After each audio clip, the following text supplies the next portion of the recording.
That's a banger right there. That's a royalty-free banger, I'm telling you. Am I too low again? Probably am. I try to stay regal. What up, y'all?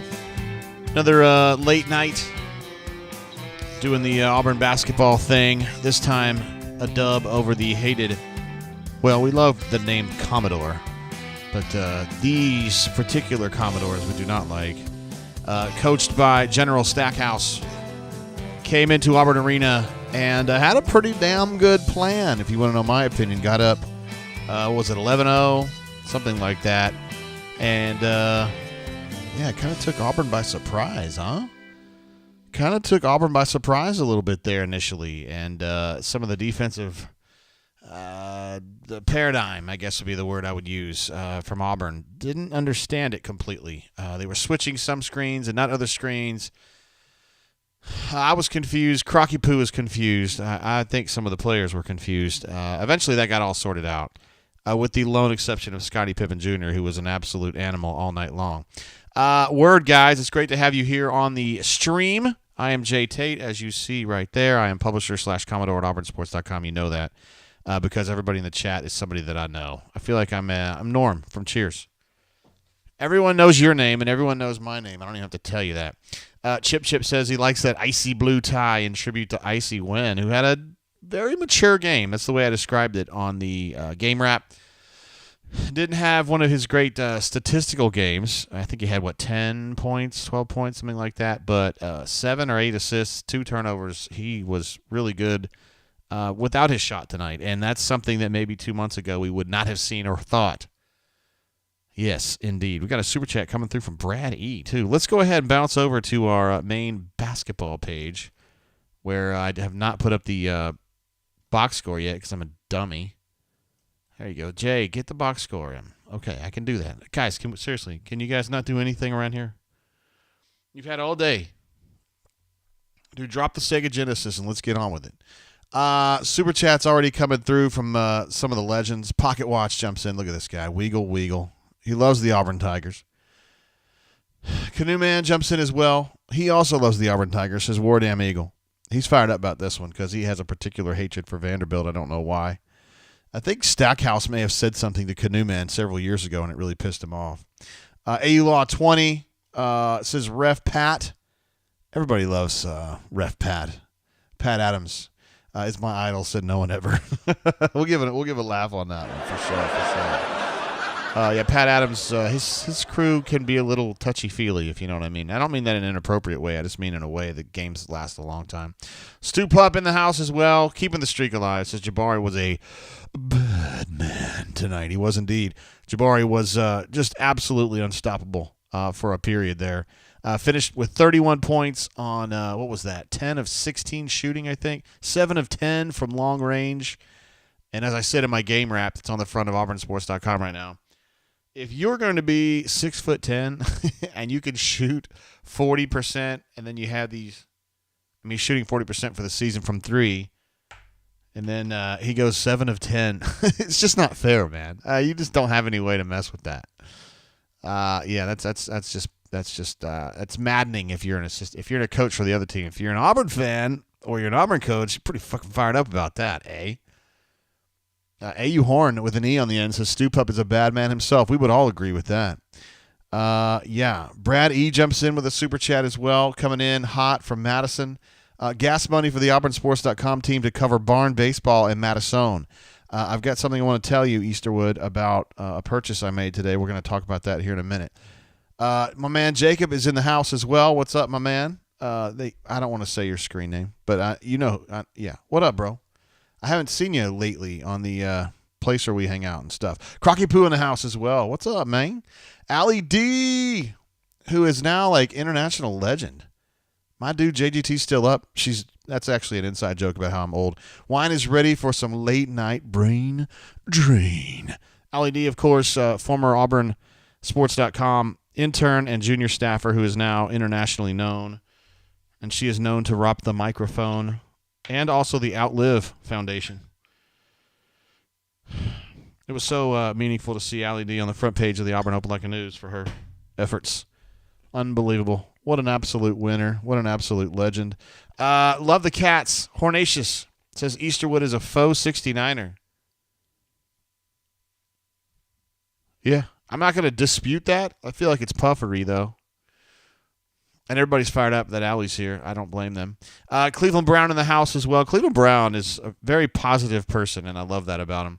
It says, almost hit a hundo, still a dub. War damn Eagle. We'll go ahead and give an applause for that one. Cleveland, I appreciate you, bro. And I also appreciate the just how high quality a person you are off the board. Yeah. Sam H in the house. Sam H, always here with us. Says Kessler and Jabari are some bad dudes. Also, Jerry Stackhouse looks like a handsome Doberman. Sometimes it may be good, sometimes it may be shit. I don't. He does have sharp features, and he's very fit. But I believe he's bipedal. He was, at least that I saw him tonight. Reddy jumps in again. Love the Cats more than. Hold on. Love the Cats. Oh, he's talking about Hornatius. More like hates the truth. Oh yeah, yeah. Got you now. It's confusing sometimes because Hornatius doesn't use his actual name.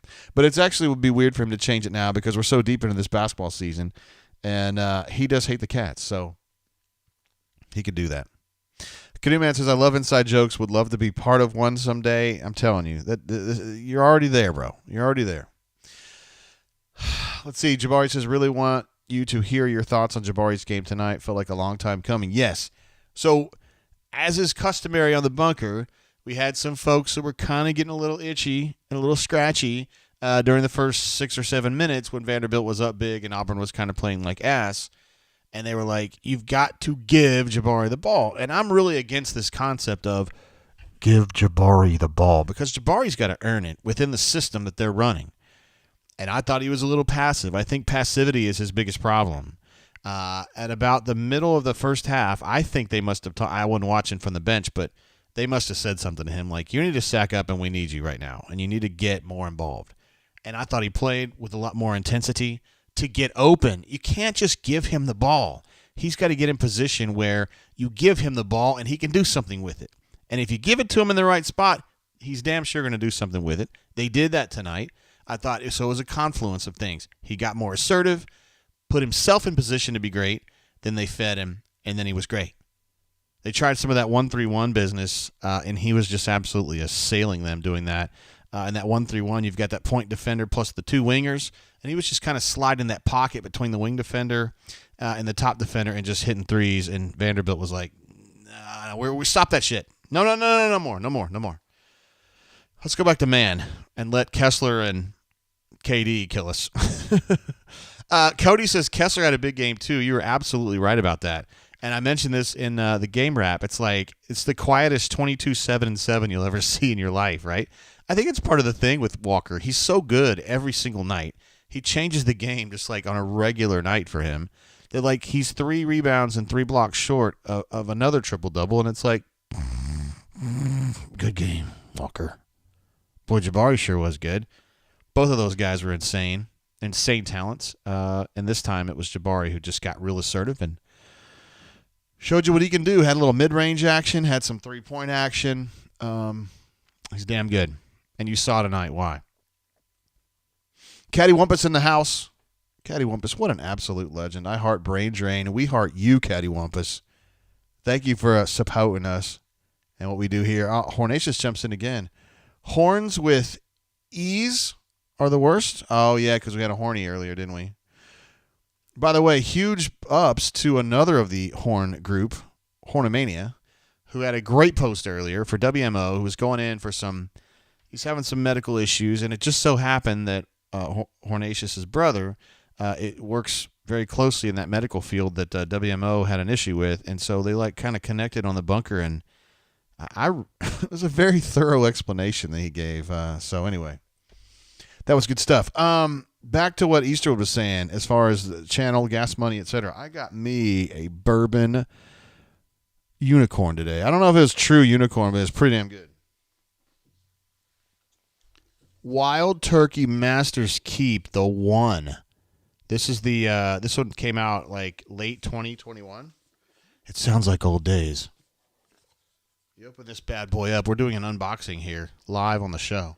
And you can see that beautiful bourbon. Look at that bourbon. It looks so pretty. I love it so much. I don't know when we're going to drink this. But we're going to drink this. Not tonight. But I don't know if we're going to drink this during the SEC tournament or what. Masters Keep, you guys. Stuff's hard to find. P. Beasley in the house as well. Jalen had some nice shifts tonight. He absolutely did. Excellent point. Playing more consistently discussed. So he's definitely always going to be behind Jalen. I'm sorry, behind Jabari. But, man, he's that guy, right? Like every other game, he's like sneaky good, and he always gives you a little something. He can give you some rebounding, give you some defense, give you some three-point shooting. He's a great glue guy, and that's what they sold him on when he was kind of, when this roster was coming together and it was becoming obvious in the summer that he wasn't probably going to be a number one guy because he knew who Jabari was. They were concerned, and they were like, we need you to do this. We want you to do this. We love you in this role. You can get a lot of run. And he bought in, man. I think a lot of kids would have just thrown up the deuces and bounced, but he did not do that. And it's really paying off because he's a really important part of this team. We talk about the stars. I mean, Walker's tasty every night, and Jabari's tasty every night, and Wynn's tasty probably 2 nights out of 3, and they get so much love. But I'm telling you, without J. Will, this team's hurting. Without Zepp, this team's hurting. I'm glad to see you guys with the sharp eyes out there knowing what time it is. Yeah. Chris B says, should we bring Flanny off the bench like we do Wynn? Interesting point. So Flanagan had another iffy night, right? Not great. What are the numbers? My eyes don't work as well. 2 points on 1 of 2 shooting. Good golly. 23 minutes he was out there. 6 turnovers is not great. No. So I guess 6 turnovers isn't too bad if you have 22 assists. He had 1. And his 2 points were off a really nice alley-oop flush there late in the game. So really, during the important part of the game, he had 0 points. We know what's going on here, I think, right? I mean, physically, he's fine.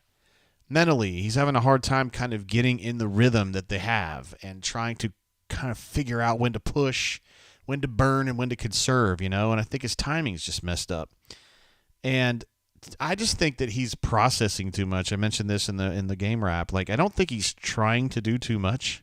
I think he's just thinking too much, and it's like slowing him down. And he's just, he's playing like he's having a panic attack. I don't think he actually is, but I mean, it's that if you ever had a panic attack, and I've had a few in my life, everything just gets blurry and you can't really discern things. And I feel like that's what happens to him. He just thinks too much. And last year he was just such a feel guy last year. And it was like, wow, what a revelation. Because you remember his freshman year, he was kind of shitty. Last year he was kind of good. And I was like, wow, that jump is still the biggest I've ever seen for one player in 1 year. And then this year, right, he's regressed. And they like to say that it's because, he was out for 6 weeks and couldn't move because he had partially torn that Achilles and whatnot. D. Lucky says Allen is in his own head, and I 100% think you're right about this. I completely agree with what you're saying on that, and I don't know how to fix that. Al is a very bright individual, and it might make it harder, because you can't. He knows what's going on. He's aware of the situation, and I think it just kind of coalesces. If he was just kind of a dummy or whatever, maybe he'd get over that. Kind of like Joe Montana. It's funny we'd bring that up. I always thought Joe Montana was kind of a meathead. And the reason he was so great is because he just never got embroiled in any kind of mental gymnastics. He just went out there and played ball. And I think Allen is the opposite of that. Also, D. Lucky tweeted at me about how there were some memes out there tonight about how Pearl had become the real Commodore. As part of the Auburn memes tearing down the Vanderbilt final score tweet. And that hurt my feelings. Because I feel like I was the Commodore long before BP. But, no, I'm just teasing you guys. Let me change this graphic over here on the left to represent the current standings in the SEC. These are updated as of the moment. They're up to the moment. And that means that Auburn is now, again, has reestablished its 2-game lead over Kentucky. Although you may have heard some people say that Auburn actually is 3 up because they own the tiebreaker. That doesn't really matter when we're talking about the SEC regular season because they just they have co-champions. They don't really have a, Auburn's been co-champions before and shit. So tiebreakers are kind of meh. It might matter for seeding in Tampa. By the way, if you guys don't know that, the SEC tournament is going to be in Tampa this year. A lot of people are hit. That's a surprise to a lot of people because it's not in the SEC footprint per se. I mean, it's below University of Florida and Allie might know this better than me, but it's still, an hour and a half away from Gainesville and Ocala. So it's kind of a weird place to be contesting the SEC tournament, but I know Allie's going to be fired up because she's from the greater Tampa area, and she's going to be going home. Hopefully she's going to be an SEC legend this year. That would be appropriate, I think. Canoe Man is asking if D. Lucky's going to make it to Voodoo on Saturday. Man, that would be awesome if that were true. He'd be coming from a long way away. He came down to Montgomery for the bourbon tasting, which was insane. Everybody was fired up. That would be sweet. Yeah, D. Lucky's not going to make that. I will mention this again, though. We are having a bunker event, I guess. It's not going to be a bourbon event, but we're having like a get-together at Voodoo Mobile. We're going to be drinking and eating, and then we're going to do a show. We're going to do a podcast with Jay Head as the featured guest. So it'll be me, Jay Head, and really anybody else who wants to hop on the mic. It'll just be live and open and having fun, and we're kicking it. And, the Auburn-Florida game is at 1 o'clock that day. And so we can kind of watch that and get all that out of our system and then kind of come in fresh for a 6 o'clock throwdown. And we can fight if you guys want to fight. If you guys want to have a knife fight like they did in the Beat It video, that's fine. I'd rather not lose my tips over this, but, if that's what's got to happen, that's what's got to happen. By the way, I'm going to the salon tomorrow, so we'll have a good fresh cut for that. Yeah, indeed. Yes, man, JG is so weird. Talks about dyeing his hair. What a goofy doofus. Yeah, guess what? I own it, man. I'm cool with it. Let's see. Torre is fired up, though. He says Amalie Arena is a great facility to hold that event. I'm not arguing that. I'm just saying it's kind of geographically in a weird spot. I think the next 3 are going to be in Cashville, and then I don't know where it goes after that. I wonder why my background's like getting all weird and bright and shit. That's kind of weird. Maybe I need to bump up my light a little bit. Let's do that. See if that helps. Yeah, I was trying to go with the mood lighting tonight because it's kind of late. Our friends in the Eastern time zone are already on to Thursday. Those of us still anchored in the Central time zone, which I consider to be God's time, still 11:08. Let's see. Chip says, bring the Creed wall and LFG. I love that attitude. Now, Chip is going to be there. He's one of our chief mobilians.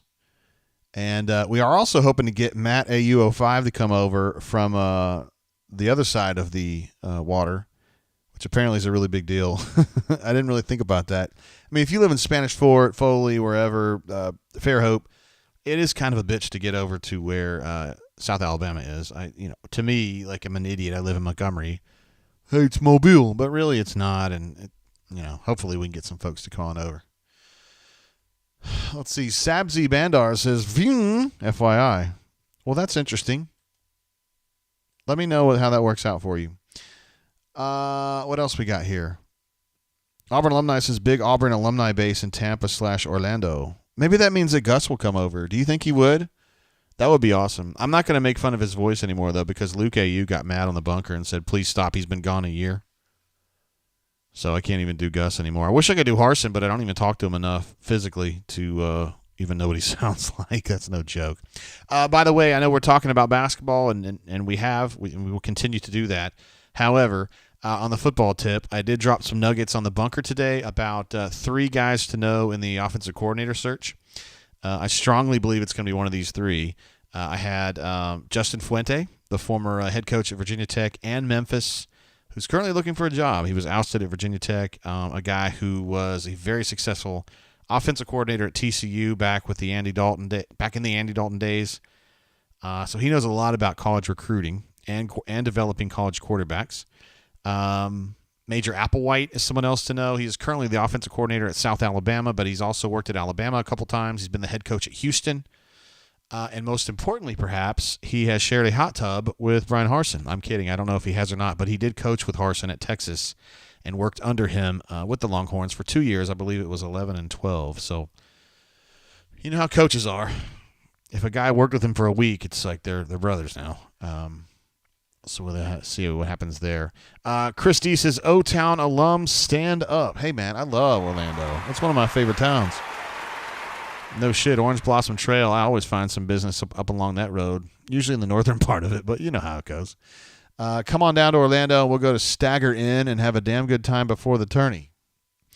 I don't know that place, but it sounds like my kind of joint. So I'd like to look into this, honestly. I'm not 1,000% sure that I'm going to go to that tournament because we have a lot of guys on the staff that want to go. And you know who's going to be going to Chicago and New Orleans. I mean, you know, I got to go. I mean, the team I cover ain't going to the Final Four and have me skimp out of that. No, sir. So I think it's going to be Corporal Brian Matthews and the Commodore JG, and then whoever else we can get on the boat. You know what I mean? We'll figure that out later. Auburn alumni says Bruce wore Central Florida gear for Gus. That this is very true. Gus should therefore break out old Auburn gear for his BFF, Lord Bruce. I'll be cool with that. Auburn alumni suggests that we go to Tampa and Ybor City, somewhere that I know Allie is familiar with. I have partied in Ybor as a member of the Auburn staff, Auburn beat writer staff, I should say, but not with Allie. I'm not partying with her down there. Brad E. He's ragging on Google. He feels like Google's getting into his business. Okay, other stuff to discuss here. Auburn again has the 2-point lead over Kentucky, 2-game lead over Kentucky. BP was saying on the post-game show today that he felt like the game at Florida this weekend, 1 o'clock on ESPN Saturday, is going to be a must-win game because he feels like Tennessee and Kentucky have the potential to not lose again. And therefore, with upcoming games at Tennessee and at Mississippi State for Auburn, he thinks they've got to find a way to get through this Florida game at Florida, win it, and stay ahead. I feel like the concept of a must-win game is getting a little diluted. DILUTED. A must-win game is like, you're in the ALCS playoff game, and it's one win to get in the playoffs, and one win you go home, one loss you go home. That's a must-win game. If you're up 2 games with 6 to go or 5 to go, I mean, it's not a must-win game by definition. But I know what he's saying. It's very important. A lot riding on this, and we'll all be watching with a very careful eye what goes on in Gainesville Saturday afternoon. Chip jumps in with something very relevant here. He says, I saw Revenge of the Sith at the IMAX in Ybor. Hey, that's a pretty good one, right? That's a good film. I don't know my Star Wars films as much, man. I mean, when I was growing up, bro, the first 3, which are actually 4, 5, 6 now, were pretty damn big. But after that, I just kind of checked out. I mean, I watched them all once, but I didn't love them necessarily. The end of the other one, was it Revenge of the Sith?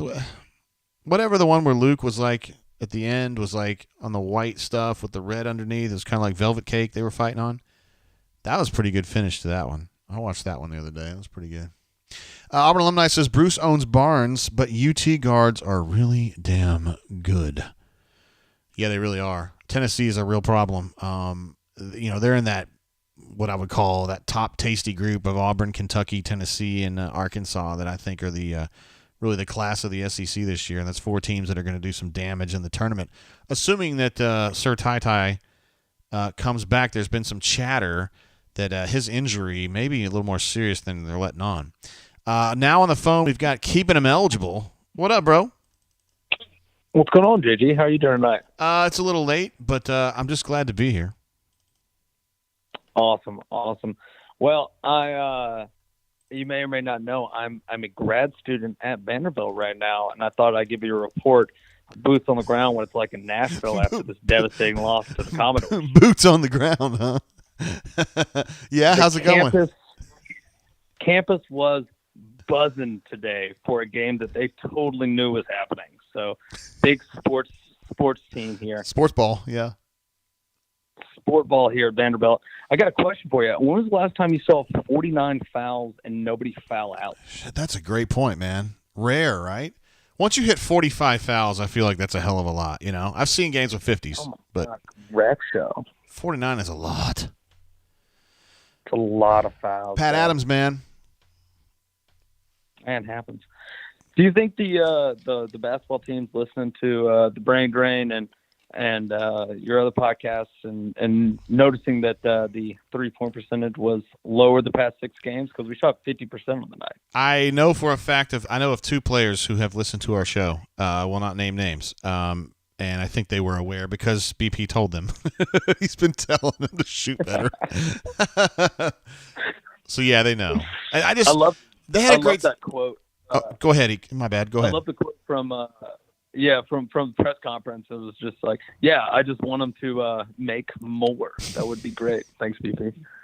Well, some of the questions are kind of stupid too. I've asked my fair share of stupid questions in my life. It happens. This team's still on track though. 2 games up on Kentucky and Tennessee now, and this team's in pretty good shape considering 24-2, 12-1. This is pretty good. Keeping them eligible is a hell of a year. Hell of a year. In your opinion, who's the most likely to give us the biggest run for our money, Tennessee or Kentucky? Being at Tennessee is tough. You talking about in the tournament, or are these games that are remaining? Remaining games, regular season title. I think at Tennessee is the toughest game left. That's just me. Fair enough. This Florida game to me is just, it doesn't seem that bad to me. And Mississippi State is tricky. I think they're a lot better at home, and they're a pretty damn good team anyway. So that one's tough too. But to me, Tennessee is kind of a bitch. Yeah, at Tennessee. Yeah, Tennessee's always going to be a bitch. But that's going to be Bruce's, Gus's Arkansas, right? Ooh, yes. Very similar, although BP's done pretty well up there. Oh, well, yeah, Gus was really good at Arkansas, wasn't he? At Arkansas. I think he was. And there's a possibility that we wrap up the regular season title at Tennessee as well. Ooh. Yeah, that would be interesting, wouldn't it? To celebrate with Justin Powell. Do you think they might save a little something for Justin Powell on that sideline? Oh. Do you think the team cares anymore? Some of them do. Most of them don't. He was despite what the bunker says, he was just a really inert dude, and I like him, but he wasn't like a big shit talker like some people portray him to be. He wasn't a problem. I would just imagine that the team looks around and says, "Yeah, we're doing fine without him," right? But I will say, ESPN had a great statistic up of the last 5 NCAA champions and their 3-point percentage for the season, and Auburn's below those numbers. It's usually 36-42, and Auburn's currently at 31. So it would be nice for Auburn to shoot a little bit better, and Justin Powell's the one thing he can do is shoot. And that's probably the biggest concern going into the tournament, right? Is 3-point shooting. But do you think a Jabari shooting 70% can make us get us through some games? Or I think you can't rely on that every night, right? No, you can't. You can't. But he's 40%. He's to this point he is. So, and he's an insane talent. This team's just weird, man. Walker just makes it weird because he's such a pain in the ass, and I just don't think there's a lot of people out there that can mess with him. But Kofi Coburn and those tall fuckers at Arizona, they can cause some problems, but you don't have to worry about them for a while. And hey, I'll let you go. One last question. You mentioned earlier in the show you bought something for the drain, for maybe like road casting. What is that? What you got up your sleeve? Yeah, we got to take this show on the road when Auburn gets in the NCAA tournament. We may have to do it for the SEC tournament too. So I got to get that shit going. I don't know what to tell you. We can't stop doing drains. See what I'm saying? Obviously not. Can't have that. No, can't have that, Jay. No, if we're gonna do drains at midnight after a game against a shitty Vanderbilt team, well, they're okay, I guess. No offense. Hey. No offense. Well, some offense taken. The second school, Jay, man. I got to have an East team now, right? Yeah, of course you do. It'd be Missouri, right? Yeah, fair enough. What are you gonna finish at Vanderbilt? Is this gonna be it? Like once you get your degree there, are you gonna be out and doing your thing? Yeah, I'm done after this one. Okay. Enough school for me, man. Do you like it there? I do. they take this academic stuff real seriously. But so it's been a good time so far. Are there hot chicks there? They're surprisingly hot chicks, and they're all loaded. It's incredible. If you can anchor one of these down, then you're pretty set for life. Oh, I like the sound of that. Nicely done. Okay. Yeah. It's not a bad town to be a single guy in. Well, we're cheering for you every single day, and I wish that I were in your situation and not an old fart like I am. But this is the way it is, okay? I just have to deal with it. Loving it. Keep it All right, eligible. man, I'll let you get back to the You're a drive. fucking stud, and I appreciate you, bro. I appreciate that, sir. Have a good night. Bye. There he is, keeping him eligible, calling in from the greater Nashville area. Our man on the scene, boots on the ground. John, our friend from Arkansas, is back with the WPS, which you guys know is Woo Pig Suey. Frank's got to go to work. He says, I'm out. Everyone have a good Thursday. Thanks, Frank. You're awesome. Glad to have you here, bro. John was a very reasonable and cool Arkansas fan who joined us after Auburn lost at Arkansas. And we're glad to have our friends from other SEC programs that are normal and rational. We love all of them, except for Kentucky people. I'd probably rather not have them here. And I could say that because I'm a Kentucky graduate, as we discuss over and over again. Canoe Man says, however, we never win in the O-Dome. I was thinking about this earlier. There was a time when Auburn never won down there. But haven't they won down there lately? Of course, this team's pretty insane. This Auburn team is. Chris D says, do we actually have a legit shot at a natty this year? Asking for a friend. Hell yes. Yes. I was talking to an assistant coach who's not in this league. I've known since, I was in my teens. And it was his opinion. Now, he hadn't watched a bunch of Auburn. He's watched them play. I think he said a handful of games. He may have told me how many. He coaches somewhere else in the country, but he thought this was one of the most complete teams. I think he may have said it was the most complete team he had ever seen in college, which is insane because we've seen some. When I was at Kentucky in the mid-'90s, they had some ridiculous teams. But you look at it, short of just one really good shooter, like let's say Bryce, let's say Justin Powell, let's say Scotty Pullman, somebody like that. One really good ace shooter. And, Jabari's that guy. But, a guard. I'm talking about a guard that, just was 40%, 42%, 38%, that kind of a guy. That's the only thing they're missing. Other than that, they've got everything. And they have multiple of everything. This team is really well put together. So, yes, in fact, at this point, I would think that it would be a little bit of a disappointment if Auburn didn't make the Final Four. But you just kind of have to see how the bracket. In March, man, it's about the bracket and it's about who you match up with. Like, for instance, I think Arizona would be a real problem for Auburn. Arizona's got its top 4 players are 6'9" and taller. They have 3 guys that are like 6'10" or 6'11", and then they have a 7-footer. That kind of size, that's some shit that that's going to be some kryptonite for Walker. I think he's going to be a good player, but if you got 3 guys like that around you, it kind of dilutes his effect, and so then it becomes more on the guards, and then I don't necessarily trust Auburn's guards to light it up in a really big game against a team like Arizona. So it just depends.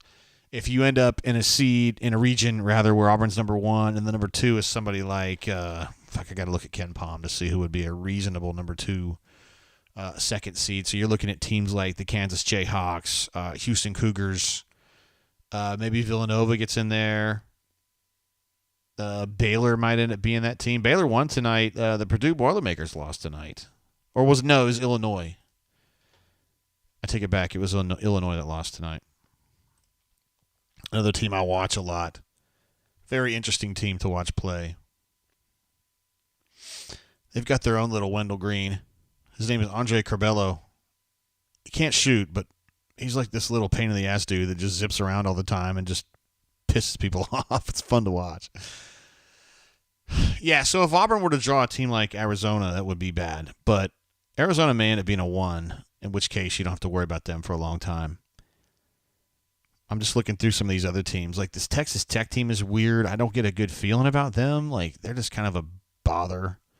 I don't worry about Duke because I hate Duke. Tennessee's good. Villanova's, get to the line, hit a lot of free throws.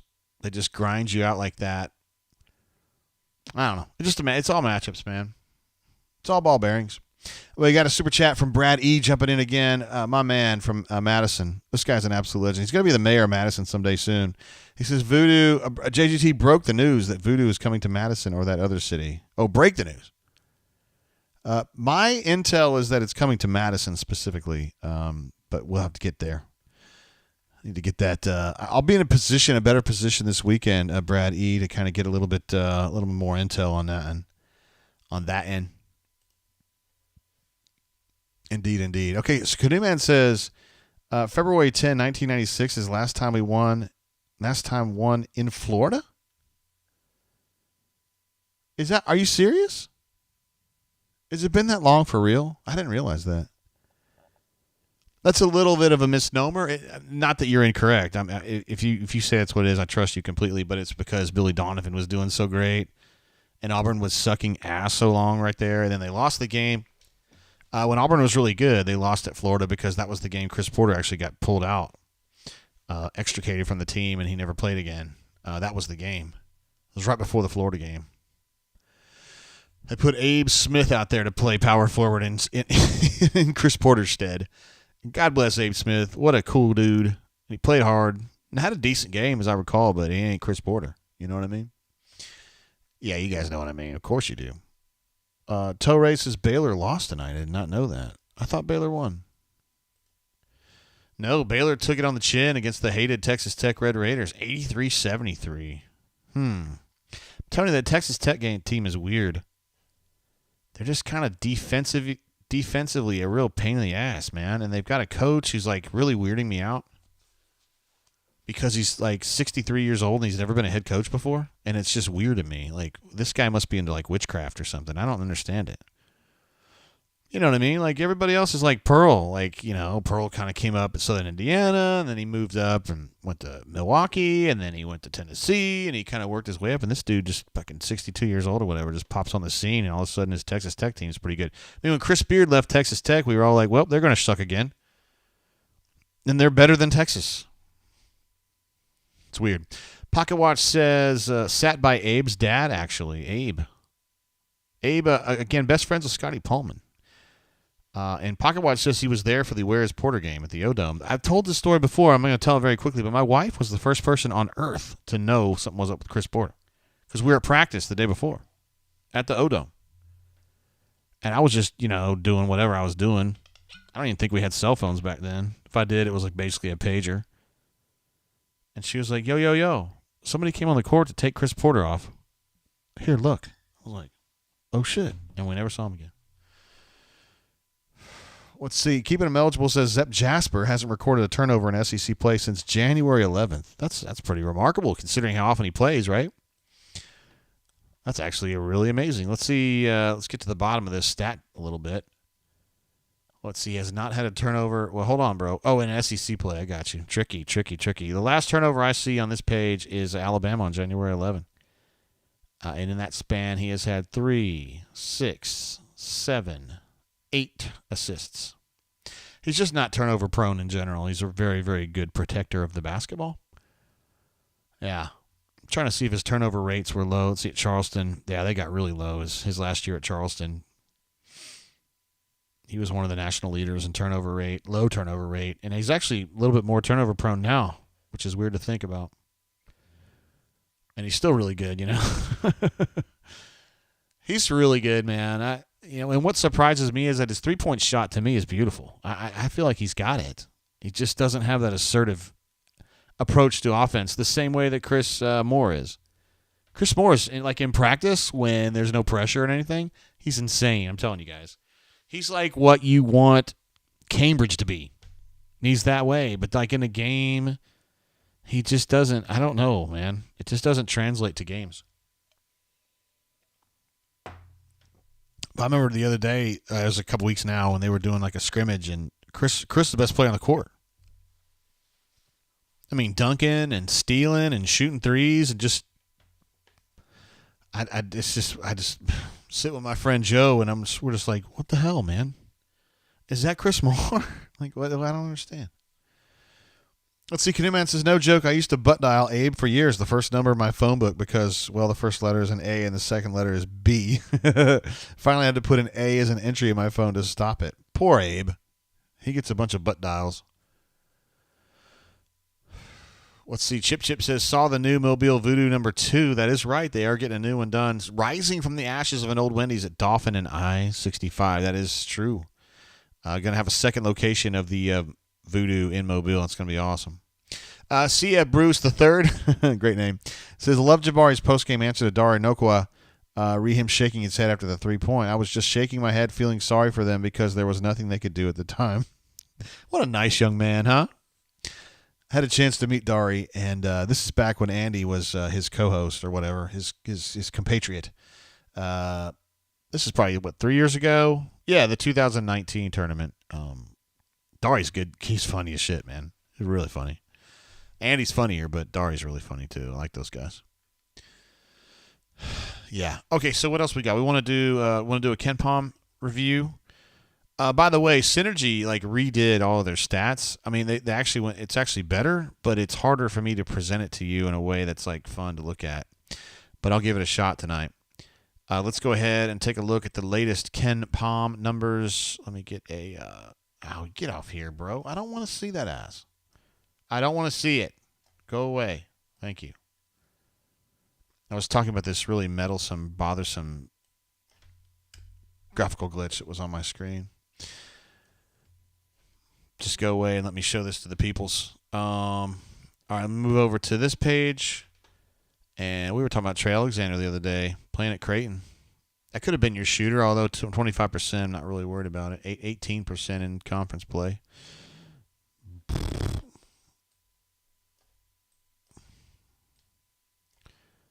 What's up, Sam H? All right, so there's the latest Ken Pom. Oh, come on, Jay. Auburn's still looking pretty tasty, though, overall. 14th overall in offense, 9th in defense. BP said something about this after the game, that he said to really reach their peak, they need to shoot better and then play their regular defense. And he was fired up because tonight they were shooting great, but the defense wasn't quite there. I mean, they gave up 80 tonight, and I thought Scottie Pippen really was a problem, a burr in the saddle, so to speak, all night long.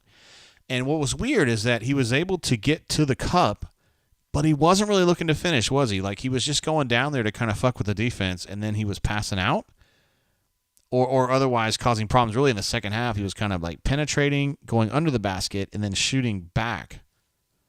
Yeah, he had a great game, too. Jabari had a better game, but Scottie Pippen was terrific tonight. D. Lucky says, what if Scottie Pippen Jr. had come here? I mean, I don't want to play that game until we see, until we know how far this team goes. But because the chemistry on this team is terrific, and maybe it would have been worse if Scottie Pippen had been here or whatever, but that dude's fucking good, man. He's a good player. He really was. He was flummoxing the Tigers tonight. Vexing, I believe, is the way I put it in the thing tonight. Again, Auburn 14th overall defense efficiency, 9th in defensive efficiency, 14th in offensive efficiency. They have the 52nd fastest tempo, which is pretty hot.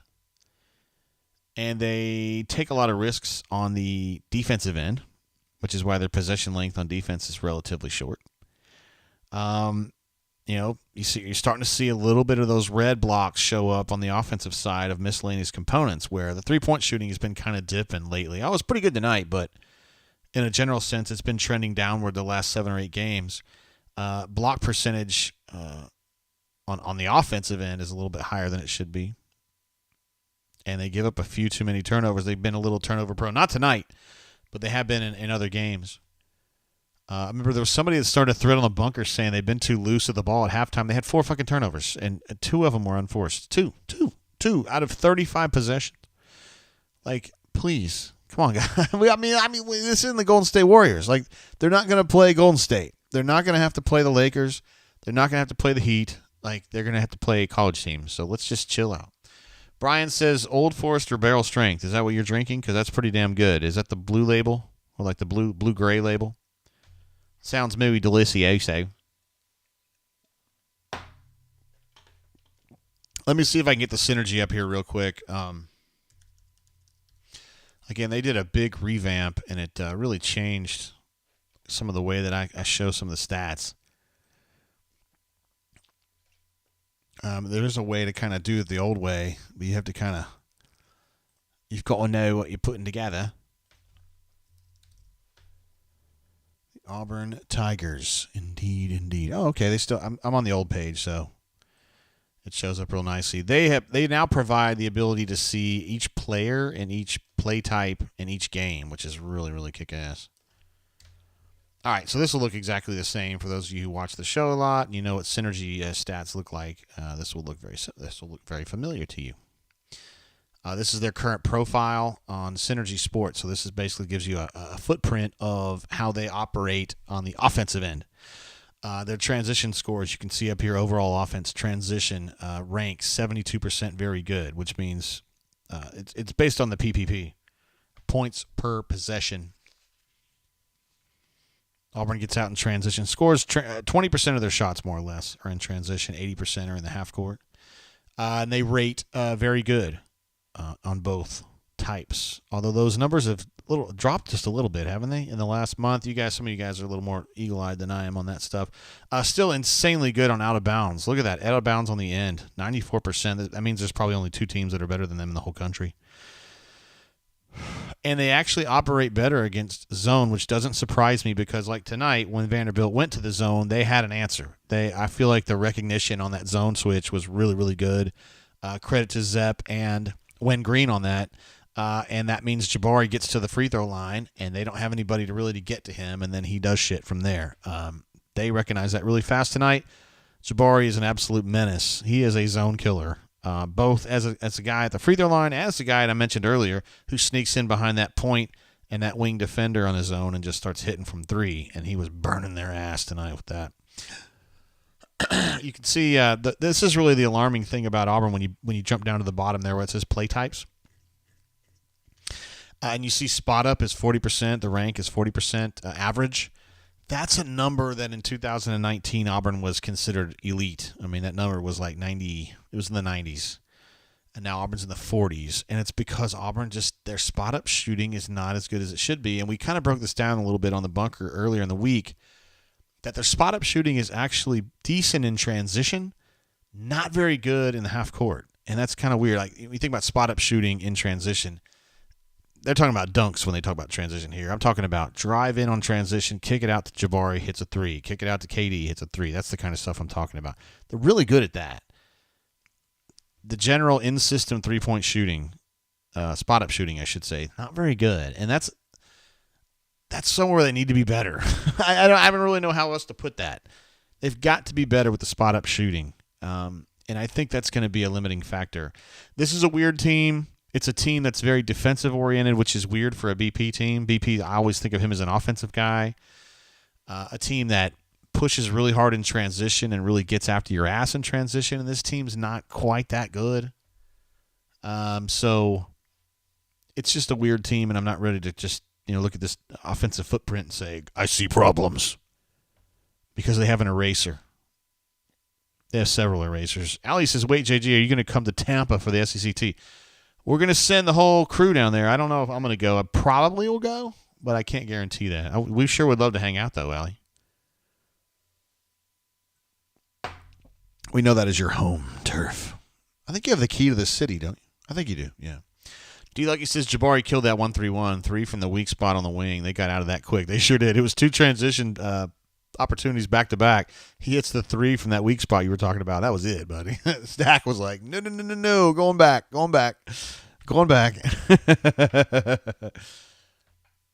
AU Horny says, amazing how this team gets down and still wins by almost 2 dimes. Yeah. Again, the bunker was really freaking out at 11-0 or whatever, and I was like, it just started slow, whatever. Yeah, it happens. This team gets out of it. I mean, this team's got a certain swag to it, and they're not worried about it. Swagger, I should say. All right, so we have done the cursory looks here. I guess we can take a quick look at the Florida. Well, I tell you what, we'll just do a synergy on Florida and see what they're good at. Florida Gators. I'm telling you, dude, they do these breakdowns on like every freaking team you can imagine. Like, it's not just like Florida, Auburn, LSU, whatever. It's like a bunch of weird ass teams too. Like, for instance, when I type in Florida, I get Flagler College, Five Towns College Sound, the fuck, Florida A&M, Florida Atlantic, Florida College Falcons. I didn't even know that was a team. Florida Gulf Coast, Florida International, Florida Memorial, Florida National University Conquistadors. That's a great team. Let me see what they say about Florida National. Uh-oh. They're having a tough go of it, guys. They actually rate poor in short shot clock situations. Okay, I'm going to back up. We don't care about that. We care about the Florida Gators. And I will now pull up the Florida Gators. Sorry, I got a little sidetracked there. When I start talking about the Conquistadors, I get excited. As a Commodore myself, it's very important. All right, screenshot. Florida. There it is. All right, here we go. Florida Gators. Here is Florida's offensive footprint. Transition below average. Okay, I think we see what their problem is. 21st percentile in offensive in transition efficiency. That's not great. And overall half court is 53%, which they are being very nice and say that's good. Spot up shooting is okay, better than Auburn's. Transition is dog shit. P&R ball handler is dog shit. Post up's good though. That's right. They have that big tall dude, don't they? Who gave Walker some trouble in the game at Auburn Arena. So that gives you a post up boost and also a stick back boost. And they got some cutting too. Auburn's been great with cutters this year. It's something that I feel like BP's kind of picked up on that a little bit more these last few years. So yeah, you almost kind of want to lull them into transition, don't you? Yeah, I mean, that's not really a plan, but yeah, pick and roll ball handler. It's weird to see a team that does that as much as they do, and they're shitty at it. Like 12% of the time they do P&R ball handler, and they're bad at it. It seems like you would totally de-accentuate that and go to something else, maybe a DHO or whatever. T-Roy Tiger says, is Stoltz going to grow the hair enough for a man bun? He's a little bit short. A little bit short on that one. Got to have that Ben Wolk energy for the NCAAT. Man, poor Ben. We were at the SEC tournament in Nashville that year, and he was just walking down the street. We parked like 2 or 3 blocks away, and we would walk out there, and they would be like, man bun! He would be like, what the fuck? It happened every time, dude. Every single time. Canoe Man says, I'm deeply concerned about BMAT being able to make a trip that far away. Plenty of oxygen available, I hope. Of course, we'll get him puffed up real good. I can make it, guys. It's pretty funny. Torre says, when we have a lead at halftime, I have no doubt we're going to win. Yeah, it seems to be the thing. I mean, Auburn's only lost 2 games this year. And that UConn game, I don't even remember what the score was at halftime of that game. It seemed like that was a tight one the whole way through, right? And then Arkansas was just, man, Arkansas, you ran into a buzzsaw that day. Let's be real about it. Oh, geez, Jay. Come on, bro. You don't click on Connecticut. Let's see. Halftime, Auburn had 34, and they had like 40-ish. Yeah, so they were definitely down that one. There's no doubt about that. Oh, I can't do that anymore. My bad. And then Arkansas, Auburn had, 25 at halftime, and they had 28. All right. I forgot how weird that game was. Ken Palm does like a, I got to show y'all, I got to screenshot this for you. They do like a thing where it's like, expected win percentage as the game progresses. You've seen these things on ESPN or whatnot. And I'll go ahead and just screenshot that for you guys. And Auburn, I didn't realize Auburn was in such an advantageous position late in that game.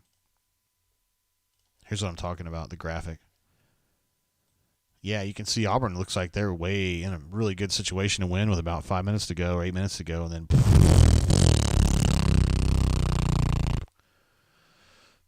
got Barnhilled.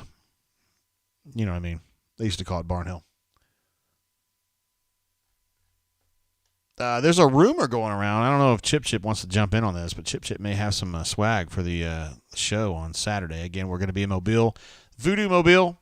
We're going to be there around 6. We're going to tape a show probably around 7, between 7 and 8. If you guys want to be there, you want to be on hand, you can meet me. I don't know if you give a shit. You can also meet Jay Head, who's our great insider. And then also administrative assistant will be there. And possibly Maddie Tate will be there, my daughter. Don't get any ideas. She is a student at South Alabama and also an employee at Voodoo Mobile. Although I don't think she's working that night. She's got some other stuff going on. That's like Parents' Weekend or whatever. We'll see what happens. She did tell me she was stoked that I was going to come this time. I couldn't go in the fall because of obvious reasons, but Chip just giving me ... I didn't know what kind of swag you're bringing. I know sometimes you cure bacon in your spare time. You juggle. You'd be amazed. I don't want to give too much away here, Chip, but I've seen you juggle chainsaws, which will be a really nice party trick. You also may be running for political office, so I don't know if you want to talk about that too. He's running for zookeeper as an independent. Anyway, guys, there we go. I feel like we've done it all tonight. We've really discussed it all. The Auburn Tigers, again, significantly better than the Vanderbilt Commodores, although they weren't initially in the first 5 minutes. Didn't look good there, but you should always know that Auburn's going to get it straightened out. Doesn't necessarily mean they're going to win every game, but they'll get it straightened out. They're not going to get run out of the gym. It just doesn't happen. Too much defense on most of the time, and I still think Auburn's got to get their shooting tighter, better. I think they've got it in them.